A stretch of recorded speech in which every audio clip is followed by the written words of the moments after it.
мусор экен. Кана мишогуңду. Окей.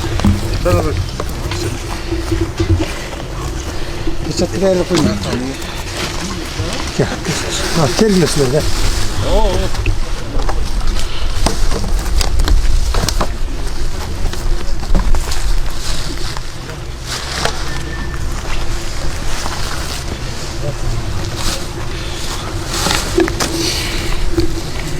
Şu жерге отурушкандагы мусордун баарын таштандысын баарын таштап кеткен.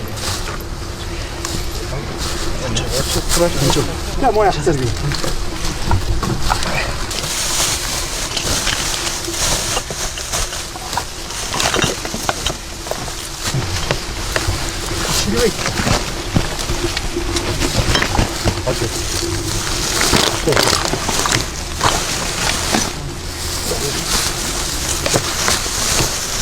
Сразу yanında yumurtalardı karanlar.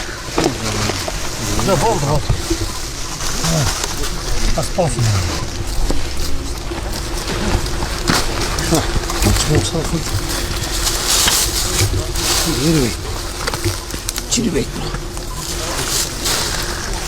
Негизи өзү ар бир кыргызстандык мейли карыбы, жашпы,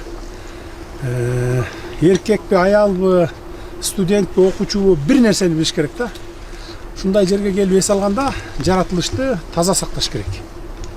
Таза сактап кетиш керек да. Бир күндүк жашоо менен жашабаш керек алар.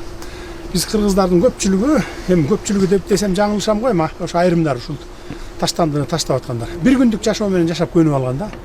Болду, бүгүн эс алдым, жыргадым, бүттү. Бу жерде кала берсин деп. Ал өзүнүн эртең баласы, макул баласы келбесин, өзү келбесин эртең, баласы келет. Баласы келбесин, бир 5-10 жылдан кийин небереси келет. Мына ушул жерлерде эс алат да. Бул жер түбөлүк турат. А биз мадан баласы түбөлүк эмеспиз. Ошон үчүн жеке эле өзүбүздүн бир күндүк жашообузду ойлобой, балдардын, небере чөбөрөлөрдүн келечегин, келечек муунду ойлошубуз керек да. Ар бир кыргызстандык. Анан кетип баратып, мусор таштап кеткен турат аны көрү дебей, ошол жерден жыйнап, бир баштыкка салып, же салафанга, же бир мүшөккө, эми элдин баары эле жаратылышка машина менен келет да, ичинде сөзсүз баштыгы болот. Алып, салып, ала барып таштандыга таштап койсо, колуна жугуп калбайт. Мейли ким болбосун. Ал башка бирөө таштаган таштандыгын таштады. Анан сындаса укмуш сындайбыз, мусор жатса. Айыл өкмөт тазалап койбойбу, мэрия иштебей жатат, кайда жүрөт, муну карабай депчи. А эгерде таштабасаң таптаза турат.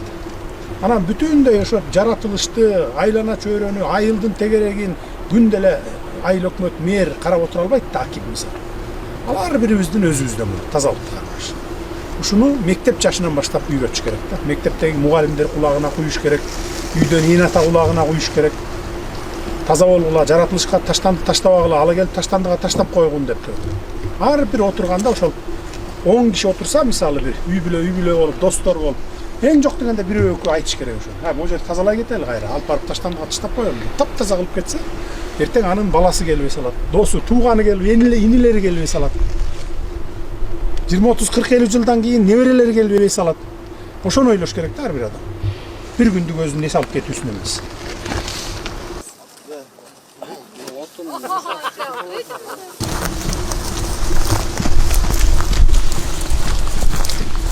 Канча саат болду муну чогултканыңарга? Келгениңер? 1 саат, Мына көрдүңөрбү? Жаратылышыбыздын алакандай эле жеринен ушунча таштандыны 1 саатта чогулттуңар мына. 1 саатта. А биз болсок туризм менен мамлекетибизди көтөрөбүз, экономикабызды көтөрөбүз деп коебуз. Анан жаратылышыбызда ушундай таштанды жатса кайсы турист келет? Кантип көтөрөбүз экономикабызды? Ушул жерде турган ар бирибиз, бизди ушу көрүп аткан, угуп аткан бүтүндөй кыргызстандыктар ушуну билиш керек. Табиятка бир тал мусор таштабаш керек да, таштанды таштабаш керек. Ар бир эс алган адам өзү жыйнап, тазалап, баштыгына салып, анан жолдо кетип баратып таштандыга салып койсо колуна жугуп калбайт. Ар бир эс алуучу ушуну эскертип турушубуз керек да. Таштанды таштаба.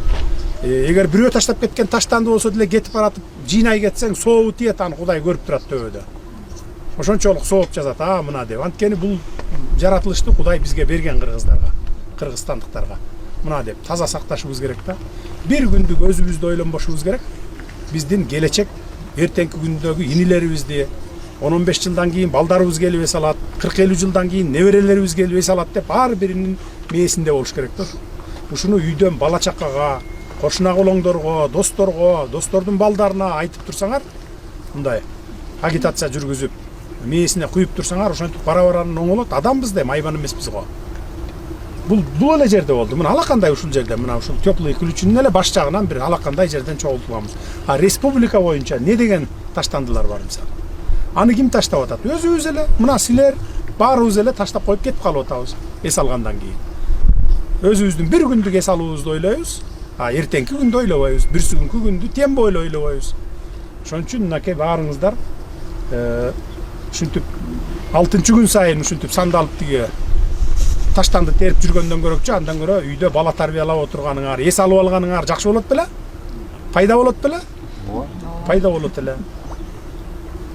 Ошон үчүн эми мындан ары ошондой пропаганданы жүргүзгүлө, айткыла, дегиле, ар бириңер өзүңөрдүн социалдык баракчалардагы аккаунттарыңарга салгыла. Мына ушу кенедей жерден ушунча таштанды таштадык деп. Республика боюнча бүт көргөзгүлө баарын тең.